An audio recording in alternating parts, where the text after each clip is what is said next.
아멘. 지난번 시간에 우리가 뭘 봤냐 하면,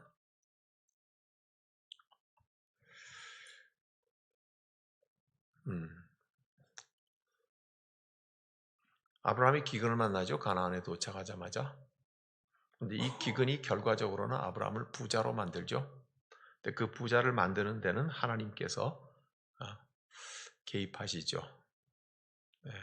그래서 신약 성경에서는 물을 포도주로 바꾸신 예수님의 사건도 우리가 생각을 해봤고, 그 다음엔 출애굽의 광야에서 쓴 물을 단물로 바꾸신 하나님도 생각을 해 보면서, 비록 기근이 있지만 그러나 그 기근에 하나님이 개입하시면 부자로 아브라함이 거기서 떠난다고 하는 것을 우리가 보았습니다.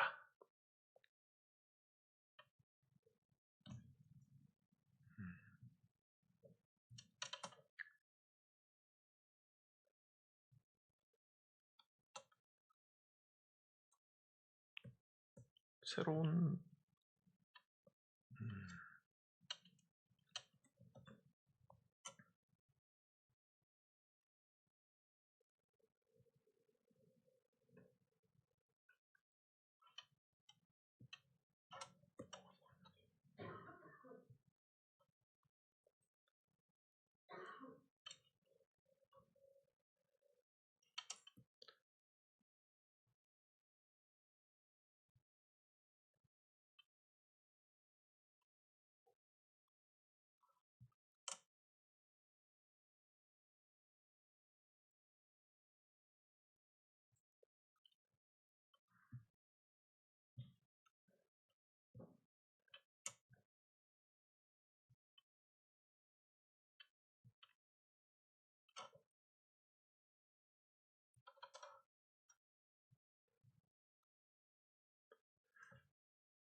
그래서 아브라함이 처음 하나님께서 부르실 때는 굉장히 신앙적 인물인 것처럼 그렇게 나와 말씀을 쫓아가는 인물로 나오지만, 그러나 또한 동시에 어, 기근을 만나면서 신앙의 기복이 심한 휘청거리는 인물로 나온다는 것들 보았습니다.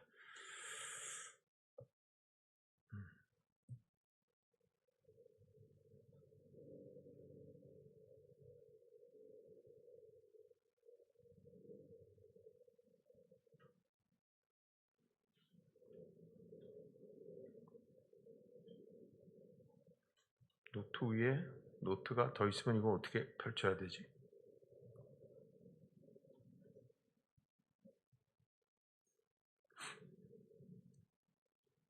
화면이 커지질 않네.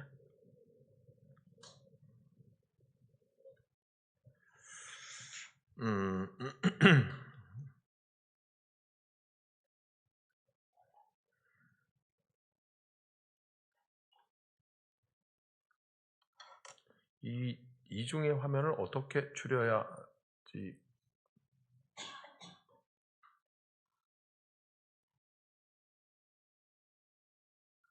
아닌데.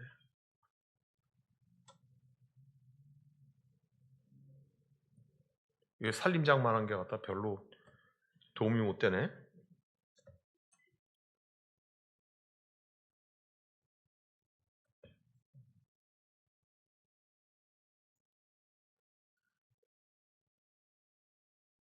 이걸 없앨 수가 없네.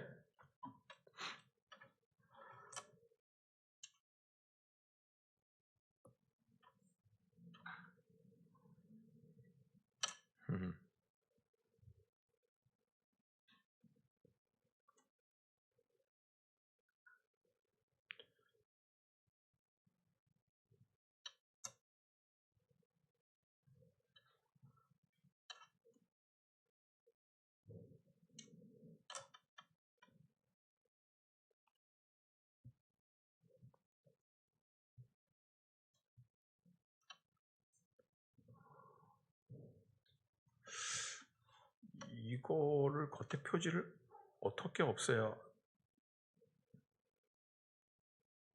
이렇게밖에는 안 되나?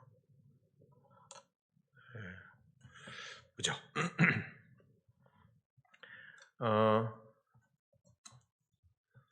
지금 우리가 이 같은 본문을 가지고 지금 두 번째를 보고 있는데요. 그래요? 지금 애굽은 제국이죠. 네, 제국이라고, 제국, 힘이 센 나라, 제국을 의미하는 거죠. 그 다음에 아브라함 가족은 힘없는,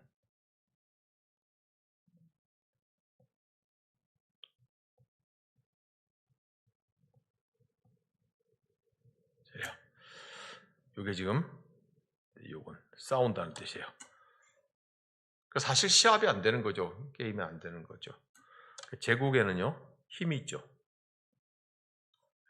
그 아주 압도적이죠. 그렇지만 힘이 없는 아브라함의 공동체는 자기를 지키려고 하죠.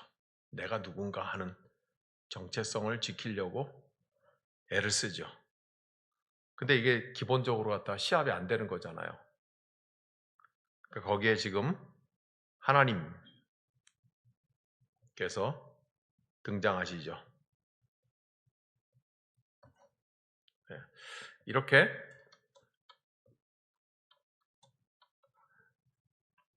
두 개 전혀 이 시합이 안 되는, 힘이 안 되는 그런 두 개의 공동체에 균형을 맞춰주는 것은 하나님의 등장 말고는 그 어떤 것도 없죠. 그래서 하나님의 등장은 유일한, 그리고 또한 동시에 신비한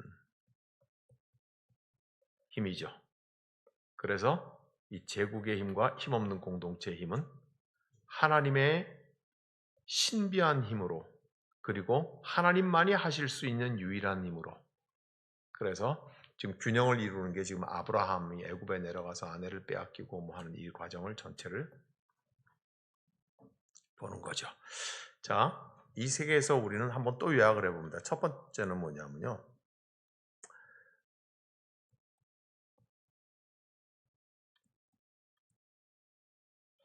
누가 교묘하다는 거예요? 아브라함이 아주 교묘하죠. 뭐라고 말을 해요? 당신 이쁘니까 누이라 그러자. 그래야지 당신 때문에 내가 살 거지. 성경에 이런 걸 뭐라 그래요? 뱀처럼 지혜롭고, 그죠? 여기에는 두 가지가 있어요. 첫 번째는 뭐냐? 아브라함이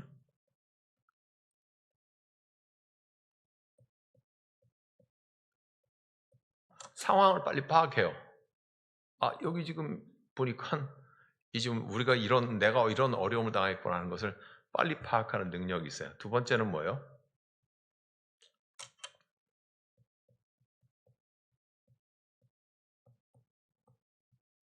비겁함이에요. 아무리 그래도 그렇지 어떻게 갖다 자기 아내를 갖다 누이라고 그래. 그죠? 아브라함은 믿음의 아버지거든요. 아브라함에게서 이스라엘이 시작이 되죠.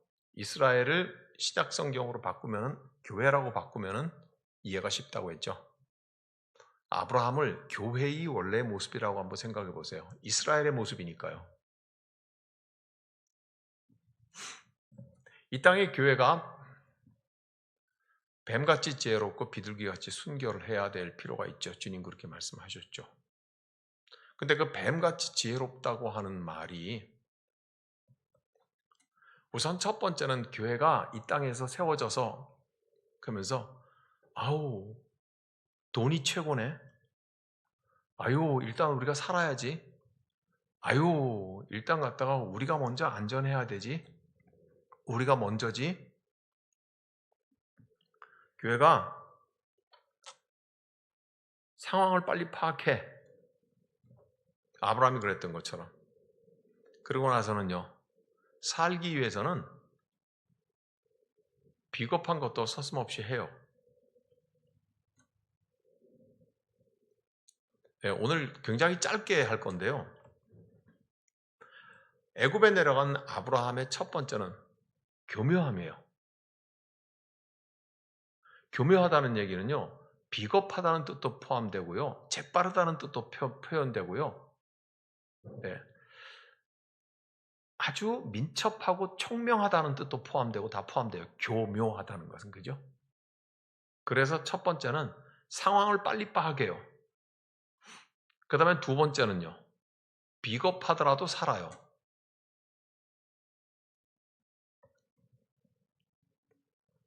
그 다음에 두 번째가요, 색깔을 달리 할게요. 살아. 여기 뭐라고 되어 있어요?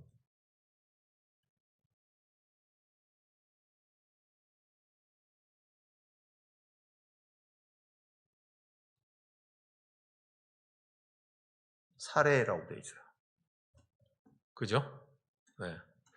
사례라고 되어 있어요. 사례. 아름다운데요?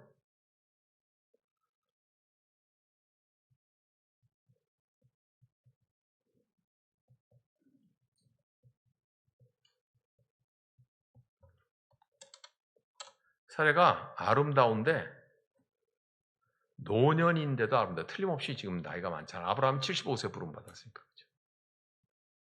왕이 탐낼 만큼 이쁜 여자였어요. 노년의 아름다움은요,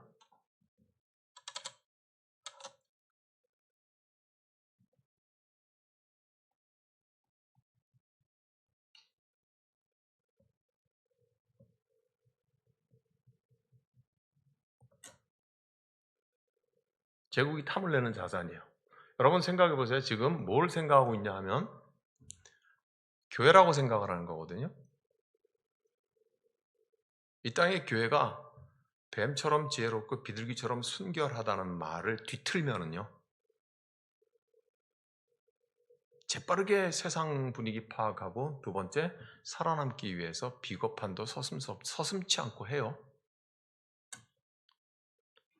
그 다음에는 있잖아요,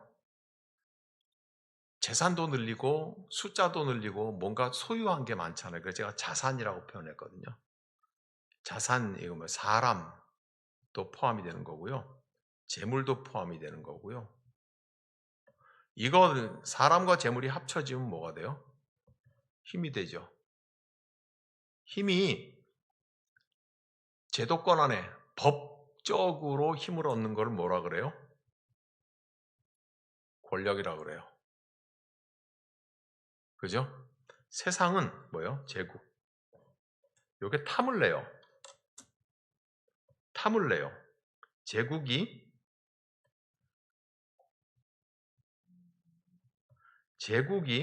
교회의 자산을 탐을 내요.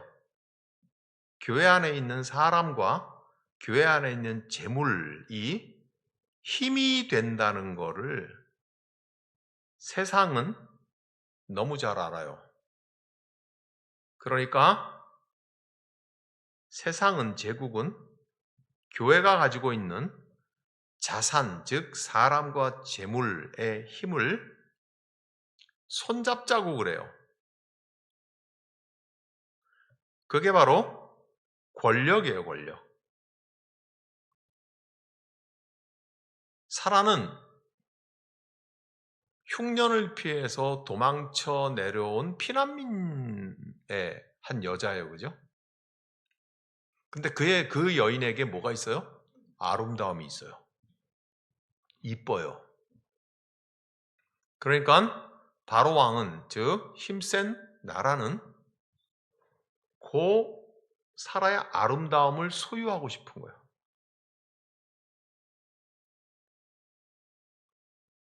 소유하면서 그 오빠인 아브라함에게 재산도 주고 뭐도 주고 많이 주잖아요, 그죠? 그래서 드디어 왕궁으로 들여요. 이제는 흉년 때문에 도망쳐온, 아니 피난 온, 아무 의지할 곳이 없는 여자가 아니라 왕궁의 왕실 안으로 왕의 침실 안에 들어와 있는 여자가 돼요. 신분이 달라지죠. 이제는 그 여자는 왕의 후궁이 되든지 왕비가 되든지 첩이 되든지 간에 왕의 여자예요. 즉 국가 안으로 들어오는 거예요. 나라 안으로. 권력 안으로 들어오는 거예요. 그죠? 그래서 드디어 제국과 교회가 손을 잡게 돼요. 어떤 식으로든지.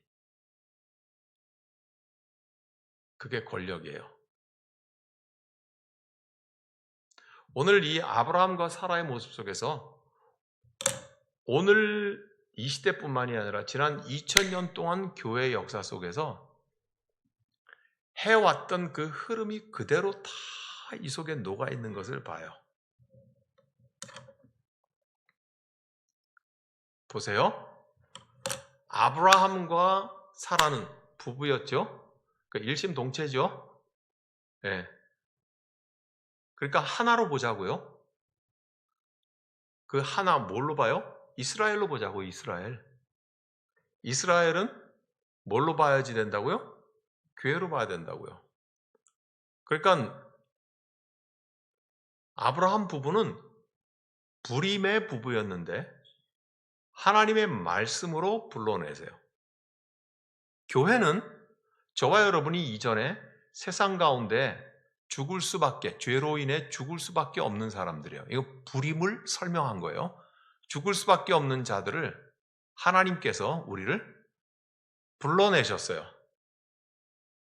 하나님 말씀으로 이끌어 가시려고, 그죠? 그래서 교회를 만들었어요. 그러니까 본질적으로 같은 거예요. 그러니까 아브라함 부부가 오늘 교회의 모습이에요. 지난 2000년 동안 교회가 어땠냐면 이러는 거예요. 교회는 지혜로워요. 뭐처럼 지혜로워요? 뱀처럼 지혜로워요. 그래서 어때요? 세상의 흐름을 빨리빨리 알아요. 교회 안에는 별 사람 다 있잖아요. 정치하는 사람, 장사하는 사람, 교육자, 미술하는 사람, 음악하는 사람, 철학하는 사람, 대학 교수부터 시작하고 별 사람들이 교회 안에는 다 있잖아요. 그죠? 하나님이 우리를 부르시니까요. 그 사람들이 예수를 믿는데 하나님을 바라보는데 세상 눈치 보는 게 너무 빨라. 경제가 어떻게 돌아가는지, 세상의 권력이 어떻게 돌아가는지, 세상에 좋은 미술 작품을 사면 조금만 시간이 지나면 돈이 되는지, 어느 학교를 보내야지 출세를 할 수 있는지, 어디를 유학 보내야 되는지, 세상에서 살아남기 위해 가지고 너무너무 뱀처럼 지혜로워. 그래서 상황을 파악은 빨리 해요. 그 다음에는요, 하나님이 잠시 없는 것 같아요. 아브라함이 뭐라 그래요? 당신 내 아내라고 하지 말아요. 나를 오빠라고 하세요. 그렇게 말하는 아브라함에게 하나님은 어디 계세요? 없죠. 그죠? 복잡하게 생각하려고 그럴 거 하나도 없어요. 그렇게 말하는 아브라함에게 하나님은 없어. 하나님이 없어지는 순간 아브라함의 말은 뭐로 남아요? 비겁함으로 남아요. 교회는 그래 왔어요. 교회는 그래 왔어요. 그러지 말았어야 되는데. 사랑하는 여러분, 우리의 신앙과 교회가 믿고 의지하는 건 뭐예요? 오직 예수, 부활의 신앙, 하나님의 말씀이잖아요. 그죠? 교회에게 하나님의 말씀이 사라지는 때가 자주 있다고요. 그런데 하나님의 말씀이 사라져버리는 게 오랜 기간 지나면은 어떤 일이 생겨요? 종교개혁이 생긴다고요. 타락한다고요. 중세기 때 종교개혁 이전에 교황이 사생아를 낳고 추기경이 사생아를 낳아서 자기가 몰래 낳은 사생아를 쉽게 말하면 저 멀리 좋은 교회에 이제 돌밖에 안 지난 애를 거기에 담임 목사로 임명을 해 보내기도 하고.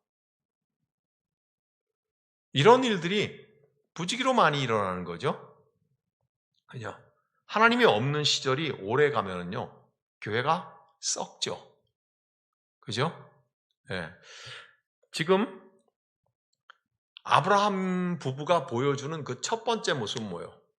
뱀처럼 지혜로움에서 하나님이 잠시 안 계신 것 같은 상황으로 가요. 비겁함으로. 그죠? 그런데 말이죠. 이 부부에게는요. 부인의 아름다움이 있는 거예요. 그게 뭐예요? 자산이에요. 자산. 그게 자산이야. 세상의 마음과 세상이 소유하고 싶어 할 만큼 아름다운 노년의 아름다움이 있는 거예요. 매우 상징적인 거예요. 교회가 영악해서 상황을 잘 파악하고 비겁하면서 세월이 흐르면은요, 교회 안에, 그 안에 들어가면 정치하는 사람도 있고, 경제하는 사람도 있고, 대학 교수도 있고, 쉽게 말해가지고, 사람 사귀기 좋고, 교회 안에 있는 높은 사람하고 만나가지고, 어떻게 좀 잘 돼보고 싶고, 이런 사람들이 다 구름대처럼 와요. 사람이 늘죠? 사람이 늘면은 재산이 늘어요. 그러니까 그게 교회의 힘인 것처럼 자랑하고 싶어요. 우리 교회는 사람도 많고 우리 교회는 재물도 많아. 근데 자랑하고 싶거든요. 그런데 그거를 제국, 권력 있는 사람들이 가만히 보고 있다 그래요. 그거 이쁘네? 그거 쓸만한데? 그거 내가 소유하고 싶은데? 어떻게 해야 돼요? 두들겨 패가지고는 안 될 거 아니에요. 그러니까 유혹하는 거예요. 이리 와, 이리 와, 이리 와. 내가 말도 주고 낙타도 주고 먹을 것도 줄 테니까. 그리고 이 왕궁으로 들어와. 왕궁으로 들어오면 손 잡으면은 좋잖아? 나라가 너를 지켜주고 내 군인들이 너를 지켜주고 법적으로 네가 갖다가 다 보호받고 좋잖아? 그래서 야가 빠진 교회는요. 낼름 바로의 왕궁으로 들어가요. 왜냐하면 그때부터 시작해서 더 이상 사적인 게 아니라 공적인 권력이 돼버리거든요. 그래서 교회가 세상하고 손잡는 장면이 오늘 이 아브라함 부부의 모습에서 우리는 봐요. 이 3번을 여기다 꼭 적어야 되는데. 자, 이제 이 결론인데요.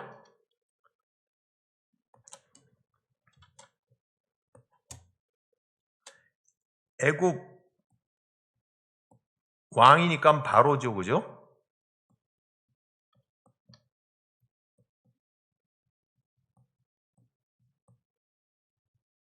이게 무슨 말이냐 하면 애굽 왕 바로가 사라의 노년의 아름다움이 너무 탐이 나서 재물을 좀 주고 오빠한테, 그리고 자기가 소유하고 싶었고 왕궁으로 들였는데 누가 개입해요? 하나님이 개입하시죠. 그러면 바로가 자기가 소유하고 싶은 것을 성공해요? 좌절해요? 좌절한 거죠. 그 말인 거예요.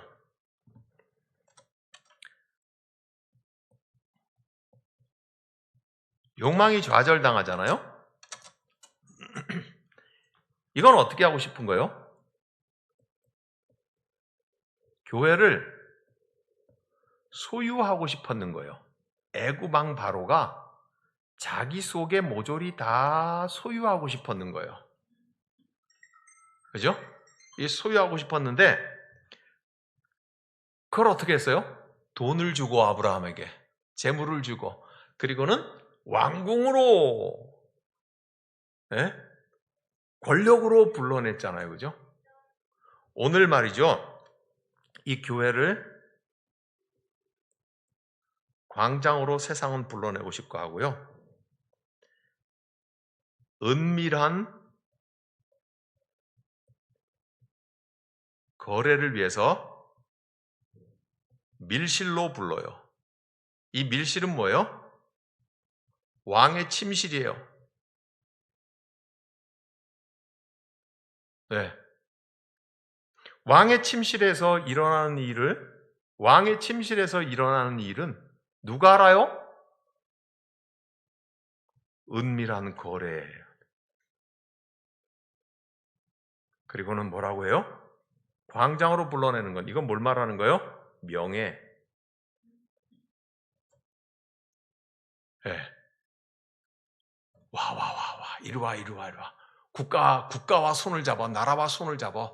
권력과 손을 잡자니까. 예. 나와. 그러면은 말이죠. 우리가 뭐 2만 명 교회인데, 우리가 10,000명 교회인데, 우리가 누군데, 우리 담임 목사님이 누군데 하는 명예.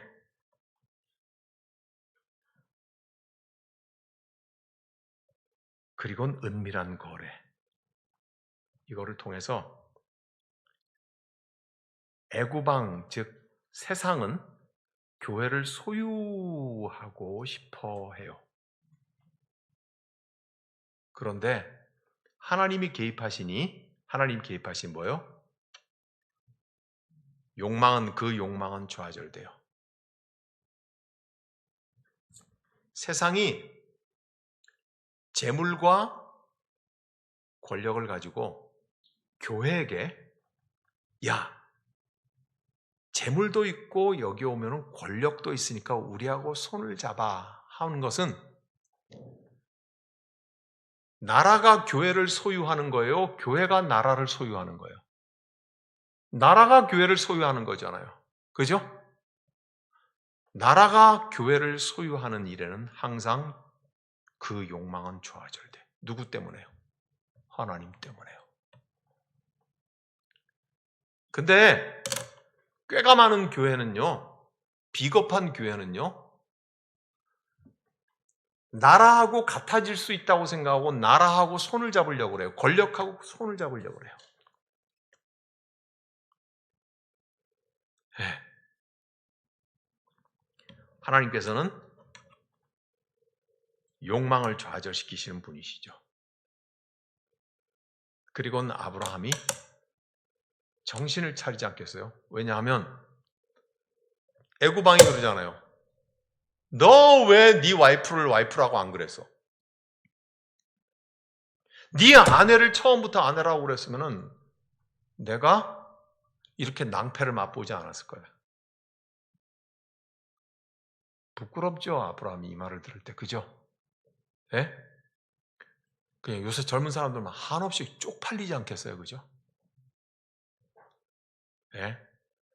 자기 딴에는 생각에 애굽에서 와서 보니까 싹 보니까 와, 여기 갔다가 뭐 좋은데 여기는 갔다가 흉년이어도 먹을 것도 많고 뭐도 많고 한데 근데 보니까 이 사람들이 내 아내를 갖다가 아무래도 뺏어갈 것 같아. 그러니까 여보 나보고 오빠라 그래. 그 순간 하나님이 사라져버린 거야. 예. 그래서 이 노년의 아름다운 미모가 가진 사례는 왕의 궁실로 권력 속으로 들어가요. 그리고 아브라함은 좀 보상을 받죠.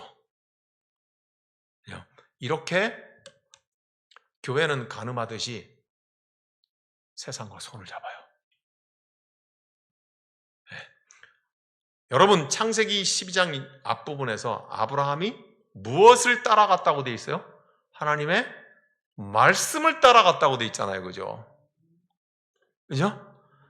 하나님의 말씀을 따라서 갔는데 기근 때 애굽에 간 것도 말씀을 따라갔을 거 아니에요. 그죠? 네. 근데 애굽 땅에 도착해서 아브라함이 뱉은 말은 말씀이 없어. 주님이 세우신 교회가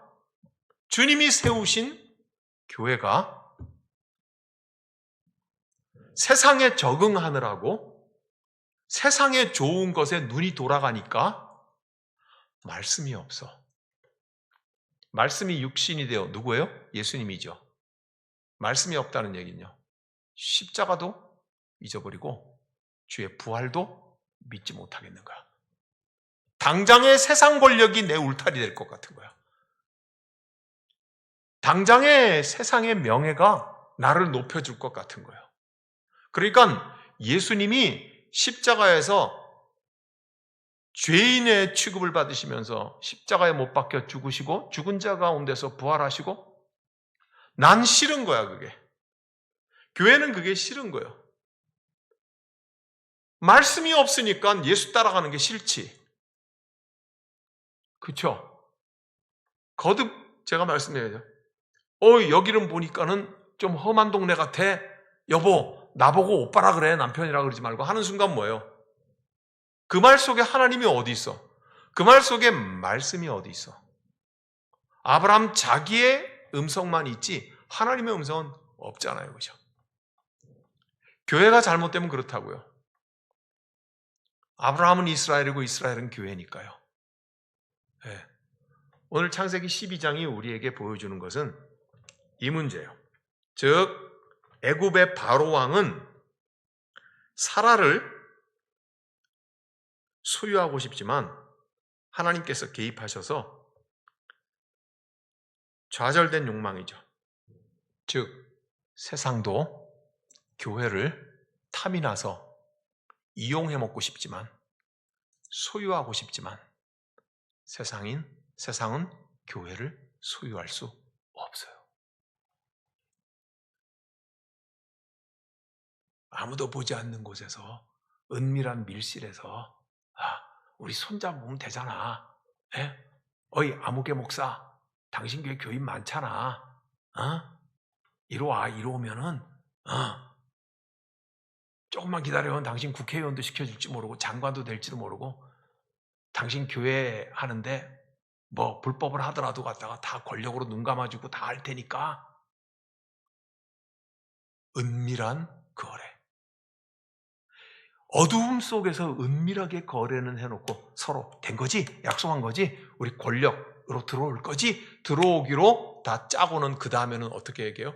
광장에 밝은 대낮에 쫙 올리면서 이 목사님은 훌륭한 거, 이 교회는 훌륭한 교회고 이 교회는 하나님의 정의와 사랑을 추구하는 교회고 그러면서 막 추워준다. 그렇죠? 애굽이 노년의 아름다움의 사례를 소유하고 싶었듯이 오늘도 지난 역사 속에서 국가 권력은 교회를 소유하고 싶어요. 자기들의 입맛대로 사용하고 싶어서. 그렇죠? 네. 하나님이 없으면 이 일은 가능할 거예요. 그렇죠? 그런데 그런 국가의 시도, 교회를 소유하고자 하는 시도는 역사 속에서 실패해서 그러니까 교회가 사라지지 않았죠. 그러니까 지금도 교회가 있죠. 네. 결코 오늘도 멈추지 않는 일, 오늘도 사라지지 않는 일이 창세기 12장의 일이라는 거예요. 자, 이 마지막이에요. 이 일을 바벨론에 있는 포로들에게 말했을 때 바벨론 포로들이 무슨 생각했어요? 맞아. 가나안 땅에서 우리 이스라엘이 하나님의 허락하신 땅에서 번성할 그때, 우리의 가진 것이 많았을 때 국가 권력과 서로 소유하려고 해서 하나님을 멀리하고 푸른 나무가 있는 데마다 산당을 지어놓고 음란하듯이 하나님을 떠났었지. 그죠? 그러니까 국가도 교회를 소유하지 못했고 교회도 결코 국가 권력의 한 일부분이 되지 못해요. 그런 의미에서 정치와 종교는 분리해요. 근데 지금도 끊임없이 종교하는 사람들은 정치하고 붙어먹고 싶어해. 지금도 끊임없이. 앞으로도 그럴 거예요. 우리가 말씀을 통해서 밝은 눈으로 볼 줄 알아야 돼. 이해가 됐어요? 무슨 말인지? 예. 오늘도 세상은 교회를 유혹해서 소유하려고 은밀하게 어둠 속에서 거래하고는 막 띄워주고 높여주는데 제가 광장으로 불러낸다고 하는 말을 여러분들이 무슨 생각을 하는데 그거 아니에요. 예. 뭐 광화문 광장이 여의도 그런 얘기 아니에요. 예. 햇빛 있는 탁 넓은 세상에 이 교회는 훌륭한 교회야. 이 교회 목사는 훌륭한 분이야. 이 교회 장로 중에는 훌륭한 사람들이 있어. 그러면서 세상 권력이 교회를 막 높여주는 곳. 그래서 모든 사람들이 다 지켜볼 수 있는 곳. 그게 광장이라 이 말이에요. 그걸로 교회를 끌어내고 싶어요. 네. 속으면 안 돼요, 여러분. 무엇이 문제인지 오늘 창세기 12장을 통해서 알기 바라요. 네. 우리 함께 한번 기도합시다. 하나님 아버지, 교회가 제국의 권력과 은밀한 거래의 밀실로 들어가지 않게 하여 주시고, 그 은밀한 거래가 끝난 이후에 교회를 광장으로 불러내어서 세상 권력이 막 칭찬해주는 그 어리석음에 춤추지 않게 하여 주옵소서. 세상 권력이 아무리 강할지라도 하나님의 교회를 소유할 수 없다는 것을 주님 알게 하여 주옵시고, 우리로 그 분별력을 허락하여 주옵소서. 우리 함께 같이 기도하겠습니다. 하나님 아버지,